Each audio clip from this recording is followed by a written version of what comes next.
اعوذ باللہ من الشیطان الرجیم بسم اللہ الرحمن الرحیم اللہم نور قلوبنا بالقرآن وزین اخلاقنا بالقرآن ونجینا من النار بالقرآن وادخلنا فی الجنت بالقرآن۔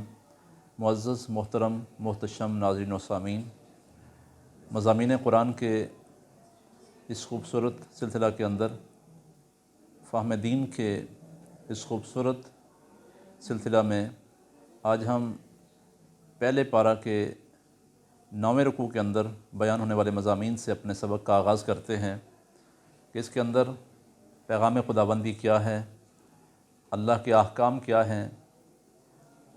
تو سامعین گرامی قدر، 9ویں رکوع کے اندر اللہ رب العزت نے اس گائے کا ذکر کیا ہے جو بنی اسرائیل کی گائے ہے، جس کے حوالہ سے ہم پچھلے سبق کے اندر پڑھ چکے ہیں، اور اس رکوع کے اندر بھی وہی مضمون جاری ہے۔ ارشاد خداوندی ہے وَإِذْ قَتَلْتُمْ نَفْسًا فَادَّارَأْتُمْ فِيهَا وَاللَّهُ مُخْرِجٌ مَا كُنْتُمْ تَكْتُمُونَ۔ یہ مضمون ہم نے پیچھے مکمل کر لیا کہ گائے کا ٹکڑا ذبح کرنے کے بعد مقتول پر مارا گیا اور وہ زندہ ہو کر اس نے اپنے قاتل کا پتہ بتا دیا، پھر اس کو پھانسی لگا دیا گیا۔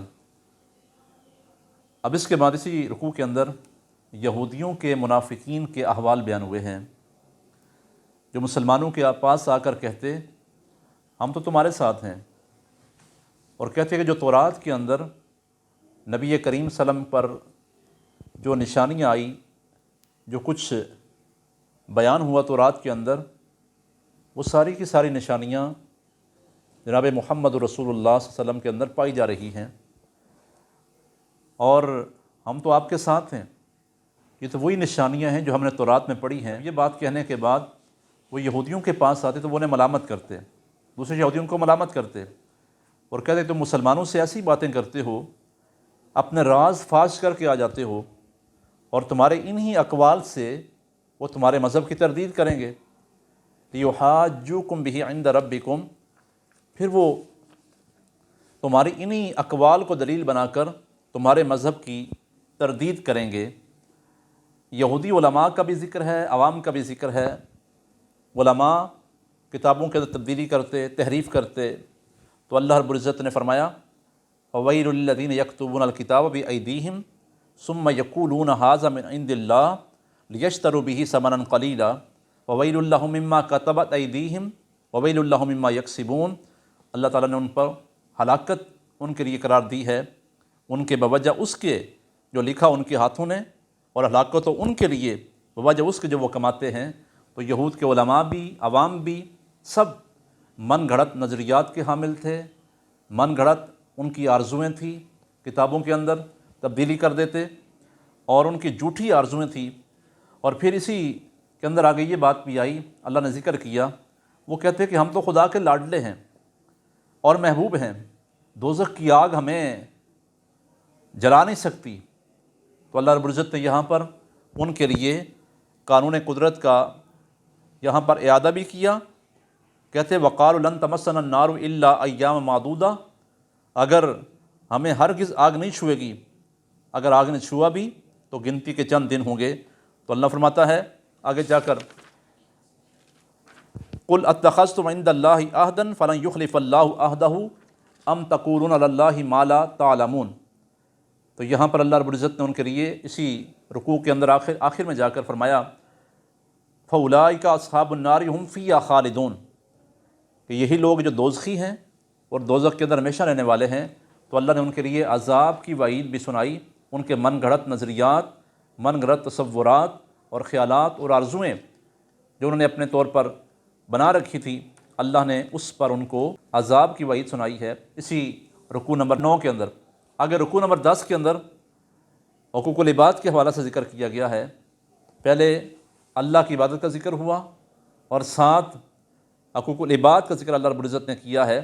ارشاد خداوندی ہے وَإِذْ أَخَذْنَا مِيثَاقَ بَنِي إِسْرَائِيلَ لَا تَعْبُدُونَ إِلَّا اللَّهَ وَبِالْوَالِدَيْنِ إِحْسَانًا وَذِي الْقُرْبَى وَالْيَتَامَى وَالْمَسَاكِينَ وَقُولُوا لِلنَّاسِ حُسْنًا وَأَقِيمُوا الصَّلَاةَ وَآتُوا الزَّكَاةَ ثُمَّ تَوَلَّيْتُمْ إِلَّا قَلِيلًا مِّنكُمْ وَأَنْتُمْ مُعْرِضُونَ۔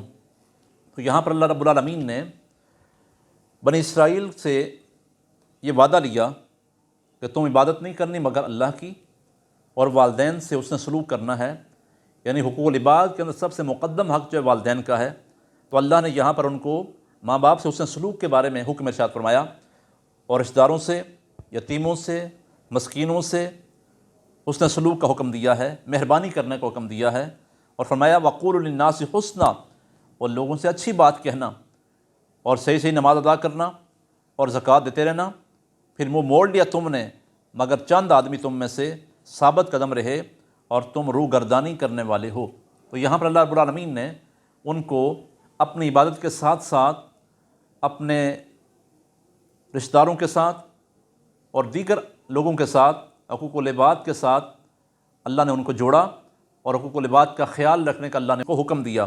معلوم ہوا کہ یہ وہ احکام ہیں جو امت محمدیہ کے لیے بھی ہیں اور بنی اسرائیل کے لیے بھی یہ احکام جاری تھے، نافذ تھے، اللہ کی بارگاہ سے عطا تھے، اور اللہ کی بارگاہ سے ان احکام کو نافذ کیا گیا تھا اور جاری کیا گیا تھا بنی اسرائیل کے لیے بھی، اور امت محمدیہ کے لیے بھی یہ احکام موجود ہیں۔ قرآن پر عمل کرنے والوں کے لیے بھی اس میں درس عبرت ہے کہ وہ بھی اللہ کے احکام سے بغاوت نہ کریں، اور اللہ کی بندگی کے ساتھ ساتھ حقوق العباد کا خیال رکھنا بھی انتہائی ضروری ہے اس امت کے لیے بھی۔ تو یہاں پر اللہ رب العالمین نے رکوع نمبر 10 کے اندر، پہلے پارہ کے اندر اپنی عبادت کے ساتھ ساتھ حقوق العباد کا ذکر فرمایا ہے۔ رکوع نمبر 11 میں اللہ رب العزت نے یہاں پر وسیلہ مصطفیٰ کا ذکر کیا ہے کہ جب بنی اسرائیل پر جب وہ اپنی کتابوں کے اندر حضور کی نشانیاں پڑھتے، حضور کے اوصاف پڑھتے، تو وہ کیا کرتے؟ کافروں سے مقابلہ ہوتا، دشمن سے مقابلہ ہوتا، بظاہر شکست ہو رہی ہوتی، تو سرکار دو عالم صلی اللہ علیہ وسلم کا وسیلہ اللہ کی بارگاہ میں پیش کرتے، جس کا ذکر اللہ رب العالمین نے یہاں پر رکوع نمبر 11 کے اندر کیا ہے۔ ارشاد خداوندی ہے وَكَانُوا مِن قَبْلُ يَسْتَفْتِحُونَ عَلَى الَّذِينَ كَفَرُوا فَلَمَّا جَاءَهُم مَّا عَرَفُوا كَفَرُوا بِهِ فَلَعْنَةُ اللَّهِ عَلَى الْكَافِرِينَ۔ جب حضور کا وسیلہ اللہ کی بارگاہ میں پیش کرتے فتح کے لیے، یا اللہ ہمیں اپنے محبوب کے وسیلہ سے فتح یاب فرما، تو اللہ حضور کے وسیلہ سے ان کو فتح عطا فرماتا کافروں پر۔ لیکن جب حضور تشریف لے آئے تو ان لوگوں نے انکار کر دیا، حالانکہ یہ نبی وہ ہیں جن کے وسیلہ سے یہ دعائیں کرتے تھے فتح مانگ دشمن پر، اللہ ان کو فتح یاب فرماتا، فتح عطا فرماتا۔ لیکن جب حضور تشریف لے آئے، حضور نے نبوت کا اعلان فرما دیا، ساری نشانیاں انہوں نے دیکھ لی، تو رات میں ساری نشانیاں موجود تھیں، لیکن اب ان نے حضور کو ماننے سے انکار کر دیا، تو اللہ رب العالمین نے ان پر پھٹکار بھیجی، لعنت بھیجی، فرمایا افسوس ہے تمہاری سوچ پر، افسوس ہے تمہاری فکر پر، افسوس ہے تمہارے کردار پر، فلعنۃ اللہ علی الکافرین، پس پھٹکار ہو، لعنت ہو اللہ کی کفر کرنے والوں پر۔ بہت بری چیز ہے جس کے بدلے سودا چکایا انہوں نے اپنی جانوں کا۔ تو اللہ رب العزت نے یہاں پر اس رکوع نمبر 11 کے اندر ان کے اس نظریے کا بھی رد کیا، اس بات کا بھی رد کیا کہ جب حضور تشریف لے آئے تو انہوں نے حضور کا انکار کر دیا، تو اللہ نے ان پر لعنت بھیجی ہے۔ آگے رکوع نمبر 12 کے اندر جبریل امی کو وہ لوگ اپنا دشمن خیال کرتے تھے، اللہ نے ان کے اس باطل سوچ کا بھی رد کیا، اور اللہ نے جبریل امی کا بھی یہاں پر دفاع کیا۔ واقعہ کیا ہوا؟ یہود کے ایک عالم عبداللہ بن سوریہ حضور کے پاس آیا اور پوچھا کہ کون سا فرشتہ آپ پر وحی لے کے آتا ہے؟ آقا کریم صلی اللہ علیہ وسلم نے فرمایا جبریل امی۔ تو اس نے کہا وہ تو ہمارا پرانا دشمن ہے، جبریل تو ہمارا پرانا دشمن ہے، وہ تو جب بھی آیا ہے ہم پر اللہ کا عذاب لے کے آیا ہے، اللہ کا غضب لے کے آیا ہے، وہ تو ہمارا پرانا دشمن ہے۔ تو اللہ نے یہاں پر ان کی اس بات کا بھی رد کیا ہے، فرمایا قُلْ مَنْ كَانَ عَدُوًّا لِجِبْرِيلَ فَإِنَّهُ نَزَّلَهُ عَلَىٰ قَلْبِكَ بِإِذْنِ اللَّهِ مُصَدِّقًا لِمَا بَيْنَ يَدَيْهِ وَهُدًى وَبُشْرًى لِلْمُؤْمِنِينَ مَنْ كَانَ عَدُوًّا لِلَّهِ وَمَلَائِكَتِهِ وَرُسُلِهِ وَجِبْرِيلَ وَمِيكَالَ فَإِنَّ اللَّهَ عَدُوٌّ لِلْكَافِرِينَ۔ اللہ نے فرمایا کہ جبریل تو اللہ کا پیغام لے کے آنے والا فرشتہ ہے، وہ تو آپ پر اللہ کا پیغام لے کے آیا ہے، اللہ کی کتاب لے کے آیا ہے۔ جبریل تو اپنے طور پر کچھ نہیں کرتا، وہ تو اللہ کے حکم کا پابند ہے۔ ہر فرشتہ اللہ کے حکم کا پابند ہے، وہ اللہ کی مرضی کے مطابق، اللہ کے احکام کے مطابق اپنی ڈیوٹیاں سر انجام دے رہے ہیں۔ تو جبریل از خود کوئی اللہ کا پیغام لے کے نہیں آتا، کوئی عذاب لے کے نہیں آتا، وہ تو اللہ کا پیغام لے کے آنے والا ہے، اللہ کے بھیجنے سے آتا ہے۔ لہٰذا جو بندہ جبریل کو اپنا دشمن خیال کرتا ہے وہ سمجھ لے کہ وہ اللہ کو بھی اپنا دشمن سمجھتا ہے، اللہ بھی اس کا دشمن ہے، جس کا جبریل دشمن ہے پھر اللہ بھی اس کا دشمن ہے۔ اور جب اللہ کریم دشمن ہوگا تو کیا فرماتا ہے اللہ؟ فَإِنَّ اللَّهَ عَدُوٌّ لِلْكَافِرِينَ، تو بے شک اللہ بھی دشمن ہے کافروں کا۔ تو یہاں پر اللہ رب العزت نے اس بات کا ذکر کیا ہے کہ جبریل اللہ کا پیغام لے کے آنے والا ہے۔ اللہ چاہیے تو یہ تھا کہ جبریل سابقہ انبیاء پر بھی اللہ کا پیغام لے کے آتا رہا، وحی لے کے آتا رہا، کتابیں لے کے آتا رہا، اور جب قرآن لے کے آیا تو قرآن وہ کتاب مبین ہے، وہ کتاب برحق ہے جو سابقہ کتابوں کی، سابقہ انبیاء کی تصدیق کرنے والی ہے۔ انہیں چاہیے تھا وہ قرآن کو مان لیتے، کتاب کو مان لیتے کہ یہ وہ کتاب ہے، یہ وہ قرآن ہے، یہ وہ کلام ہے، سابقہ کتابوں کی اور انبیاء کی تصدیق کرنے والا ہے، لہٰذا وہ مان لیتے۔ لیکن ہٹ درمی کا مظاہرہ، ضد کا مظاہرہ، حسد کا مظاہرہ، اس حد تک تعصب کا مظاہرہ کیا اور کہا کہ دشمن جبریل بھی ہمارا دشمن ہے، جو یہ کام کرتا ہے، پیغام لے کے آتا ہے۔ تو اللہ نے یہاں پر جبریل امی کا بھی دفاع کیا اور کہا جو جبریل کو اپنا دشمن خیال کرے گا اللہ بھی اس کا دشمن ہے، اور جس کا اللہ دشمن ہوگا پھر اللہ اس کا ٹھکانہ جہنم کے اندر بنائے گا۔ تو یہاں پر اللہ نے رکوع نمبر 12 کے اندر یہ ذکر کیا۔ اب رکوع نمبر 13 میں بارگاہ نبوی کے آداب کو بیان کیا گیا ہے۔ انتہائی اہم اور حساس مسئلہ ہے۔ بارگاہ مصطفیٰ کے آداب اللہ نے قرآن کے اندر بیان کیے ہیں۔ سامعین گرامی قدر، بارگاہ مصطفیٰ بڑی نازک بارگاہ ہے، بڑی حساس بارگاہ ہے، جس بارگاہ کے آداب اللہ نے قرآن کے اندر بیان کیے ہیں۔ یہاں پر اللہ نے فرمایا یا ایھا الذین آمنوا لا تقولوا رائنا وقولوا انظرنا واسمعوا وللکافرین عذاب علیم۔ واقعہ یہ ہے صحابہ کرام حضور کی بارگاہ میں حاضر ہوتے، سرکار اپنا پیغام ارشاد فرماتے، بعض نصیحت فرماتے، تو صحابہ کرام اگر بات کچھ سمجھ نہ آتی تو بارگاہ مصطفیٰ میں عرض کرتے رائنا، یا رسول اللہ ہماری رعایت فرمائیے، یا رسول اللہ ہماری رعایت فرمائیے۔ چونکہ اس لفظ کے کئی اور معنی بھی تھے، کئی احتمالات تھے اس کے اندر، اور جس کے اندر گستاخی کا پہلو بھی موجود تھا۔ لیکن صحابہ کرام جو لفظ استعمال کرتے اور جس نیت سے فرماتے، حضور کی بارگاہ میں عرض کرتے، اس میں کوئی گستاخی کا، بے ادبی کا شائبہ تک بھی نہیں تھا۔ لیکن کفار و مشرکین صحابہ کرام کے اس لفظ کے استعمال کرنے کی آڑ میں حضور کی بارگاہ میں اس لفظ کا استعمال کرتے، رائینہ کو رائینہ لمبا کر کے پڑھتے، کھینچ کر پڑھتے، جس کا معنی بنتا نعوذ باللہ ہمارے چرواہے۔ وہ گستاخی کی نیت سے کرتے اور کہتے صحابہ بھی کرتے ہیں، ہم بھی یہی کرتے ہیں لفظ استعمال۔ اللہ کریم کی غیرت کو گوارا نہ ہوا، یہ کیسے ہو سکتا ہے؟ وہ گستاخ حضور کی بارگاہ میں گستاخی کرتے رہیں اور اللہ کریم خاموش رہے۔ رب کائنات نے اپنے محبوب کے غلاموں کو یہ لفظ استعمال کرنے سے ہی منع کر دیا، فرمایا بے شک تمہاری اچھی نیت ہے، کوئی بے ادبی کا شائبہ تک بھی نہیں ہے، لیکن تمہارے اس لفظ کی آڑ کے اندر جو دشمنان ہیں، حضور کے دشمن ہیں، وہ گستاخی کرتے ہیں۔ لہذا تم نے کیا کرنا ہے؟ یا ایھا الذین آمنوا لا تقولوا رائنا وقولوا انظرنا۔ اب تم نے حضور کی بارگاہ میں عرض کرنا ہو تو رائنا کے بجائے انظرنا کہنا، یا رسول اللہ صلی اللہ علیہ وسلم ہماری طرف نگاہ کرم فرمائیے، اللہ اکبر، ہماری طرف نگاہ کرم فرمائیے، نظر کرم فرمائیے، یا رسول اللہ انظر حالنا، ہماری طرف نگاہ کرم کیجیے اور غور سے بھی سنا کرو۔ لیکن سمجھ نہ آئے تو حضور کی بارگاہ میں رائنا نہیں کہنا، بلکہ انظرنا کہہ کر حضور کی بارگاہ کے اندر اپنی عرض پیش کرنی ہے۔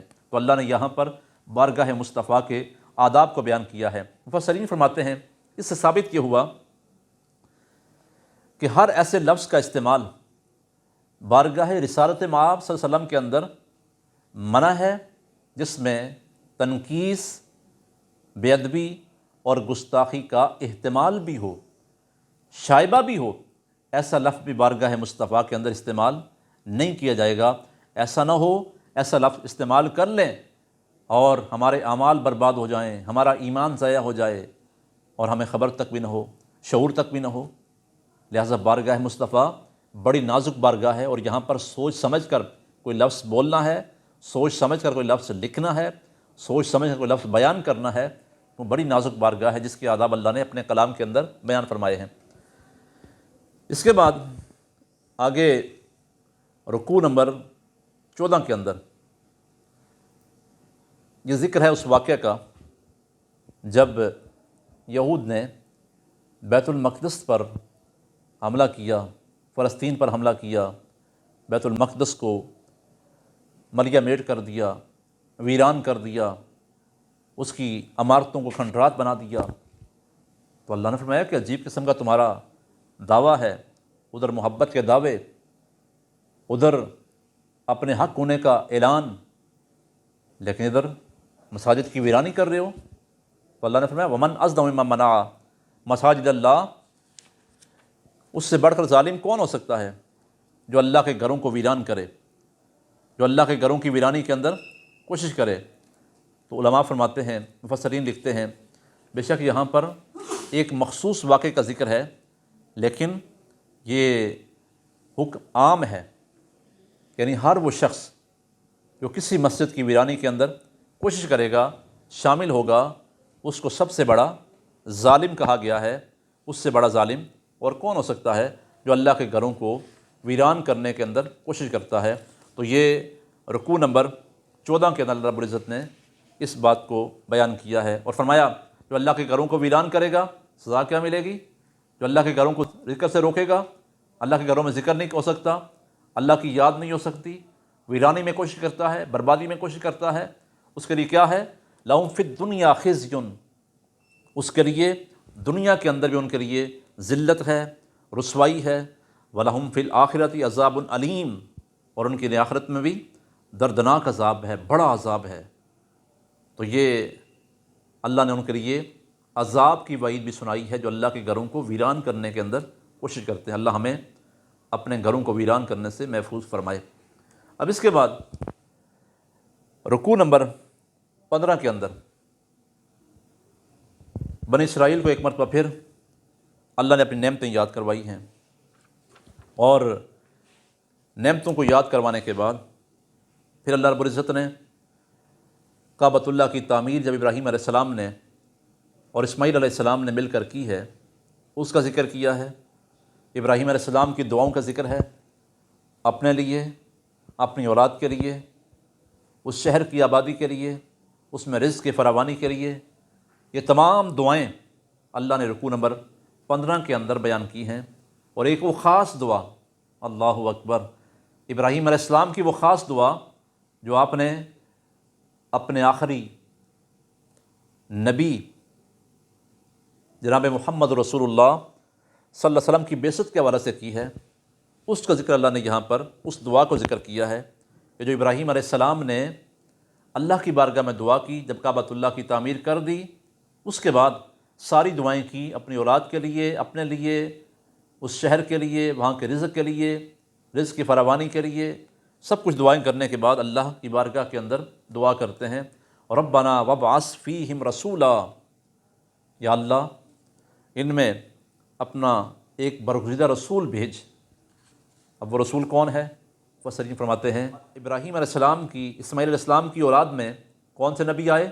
جناب محمد رسول اللہ امام الانبیاء صلی اللہ علیہ وسلم تشریف لائے، اور ان کے لیے اللہ کی بارگاہ کے اندر ابراہیم علیہ السلام دعا کرتے ہیں، اور سرکار نے خود بھی فرمایا ہے کہ میں ابراہیم علیہ السلام کی دعا ہوں۔ اب اس کے اندر آقا کریم کے بعثت کے مقاصد کو بیان کیا گیا ہے۔ حضور کی بعثت کے مقاصد کیا ہیں؟ یتلو علیہم آیاتک ویعلمہم الکتاب والحکمہ ویزکیہم، کہ وہ پڑھ کر سنائے انہیں تیری آیتیں، تلاوت آیات، ویعلمہم الکتاب والحکمہ، اور سکھائے انہیں کتاب اور دانائی کی باتیں، ویزکیہم، اور ان کے باطن کو پاک اور صاف کر دے۔ تو یہاں پر مقاصد بعثت کو بیان کیا ہے، تلاوت آیات، کتاب و حکمت کی تعلیم، اور ان کے تزکیہ، ان کی پاکی، ان کے باطن کو پاک کرنا، یہ سرکار کے بعثت کے مقاصد اللہ نے یہاں پر اس رکوع کے اندر بیان کیے ہیں۔ اس کے بعد رکوع نمبر 16 کے اندر وہاں پر اللہ کے رنگ کا ذکر ہے، صبغۃ اللہ، ان لوگوں نے کیا کیا، یہودیوں کا طریقہ یہ تھا کہ جب کوئی ان کے مذہب میں داخل ہوتا تو وہ ایک رسم ادا کرتے، اسے رنگدار پانی سے غسل دیتے۔ پھر عیسائیوں نے بھی یہ طریقہ اختیار کر لیا، جب کوئی بچہ پیدا ہوتا تو زرد رنگ کے ساتھ اسے غسل دیتے، اور پھر سمجھتے کہ اس پر یہودیت کا اور عیسائیت کا رنگ چڑھ گیا ہے۔ کیسا عجیب ان کا نظریہ تھا، کیسی عجیب ان کی بات تھی، کیسی عجیب ان کی سوچ تھی، کیسی عجیب ان کے من گھڑت نظریات تھے۔ کہتے کہ اب یہ یہودی بن گیا ہے، عیسائی بن گیا ہے، اس پر رنگ چڑھ گیا یہودیت اور عیسائیت کا۔ تو اللہ نے فرمایا صبغۃ اللہ ومن احسن من اللہ صبغہ ونحن لہ عابدون۔ اگر رنگ چڑھانا ہے تو یہ کچا رنگ نہیں جو پانی سے اتر جائے دوسرے دن اتر جائے۔ اگر رنگ چڑھانا ہے تو اللہ کا رنگ چڑھاؤ۔ اللہ کی توحید کے رنگ سے بڑھ کر کون سا رنگ ہو سکتا ہے؟ اللہ کی توحید کا رنگ خالص رنگ ہے، وہ چڑھاؤ جو کبھی اترے گا نہیں۔ اور اس رنگ کو چڑھانے والا سید انس و جاں، امام الانبیاء، تاجدار انبیاء، سید المرسلین، تاجدار ختم نبوت صلی اللہ علیہ وسلم کی ذات ہے۔ تو یہاں پر اللہ نے اس بات کو بھی ذکر کیا ہے۔ سامعین گرامی قدر، اس سے پہلے ان لوگوں کا ایک اور نظریہ یہاں پر بیان کیا گیا، وہ کر کے ہم بات مکمل کرتے ہیں۔ دیکھیں عجیب قسم کے ان کے نظریات تھے یہودیوں کے۔ کبھی کہتے کہ ہمارے دلوں پر غلاف چڑھے ہوئے ہیں، لہٰذا ہمارے عقائد محفوظ ہیں۔ کسی کا بیان، کسی کی دلیل، کسی کے معجزات ہمیں اپنے عقائد سے متزلزل نہیں کر سکتے، کیونکہ ہمارے دلوں پر پردہ پڑا ہوا ہے، غلاف ہے۔ وقالوا قلوبنا غلف بل لعنہم اللہ بکفرہم فقلیلا ما یؤمنون۔ اللہ نے فرمایا ایسا نہیں ہے کہ تمہارے دلوں پر غلاف ہیں اور تم اپنے عقائد کو چھوڑ نہیں سکتے، بلکہ بات یہ ہے کہ تمہاری مسلسل نافرمانیوں کی وجہ سے، مسلسل حکم عدولیوں کی وجہ سے، اللہ کے احکام کو توڑنے کی وجہ سے اللہ نے تم پر پھٹکار کی ہے، اپنی رحمت سے دور کر دیا ہے۔ یہ بات ہے، اللہ نے اپنی رحمت سے تمہیں دور کر دیا، تمہیں لعنت کا مستحق قرار دیا ہے۔ اصل بات تو یہ ہے۔ تو اللہ نے ان کے تمام تر نظریات کا یہاں پر رد کیا ہے، ان کے باطل من گھڑت جو تصورات تھے، جو خیالات تھے، جو آرزویں تھیں، اور اپنے طور جو عقائد انہوں نے بنائے ہوئے تھے، ان آیات کے اندر اللہ رب العزت نے ان تمام کا رد کیا ہے۔ اللہ تعالی ہمیں قرآن کا فہم نصیب فرمائے۔ اللہ کریم جو کچھ ہم نے پڑھا ہے اللہ اپنی بارگاہ میں قبول فرمائے، اور مالک ہمیں قرآن کا ذوق اور شوق عطا فرمائے۔ قرآن کی محبت اللہ ہمارے سینوں کے اندر پیدا فرمائے، قرآن کے نور سے اللہ ہمارے سینوں کو پر نور فرمائے۔ اللہ کرے ہم قرآن کی طرف آ جائیں، دین کی طرف آ جائیں، اور قرآن تعلیمات کی طرف آ جائیں۔ امید ہے کہ آپ یہ اسباق سنتے بھی ہوں گے، اور کوشش کیجئے کہ ہم اس سبق کو اور قرآن کے پیغام کو، قرآن کے مضامین کے خلاصے کو آگے لوگوں تک، دوستوں تک پہنچانے کی کوشش کریں۔ اللہ سب کا حامی و ناصر ہو۔ وما علینا الا البلاغ المبین۔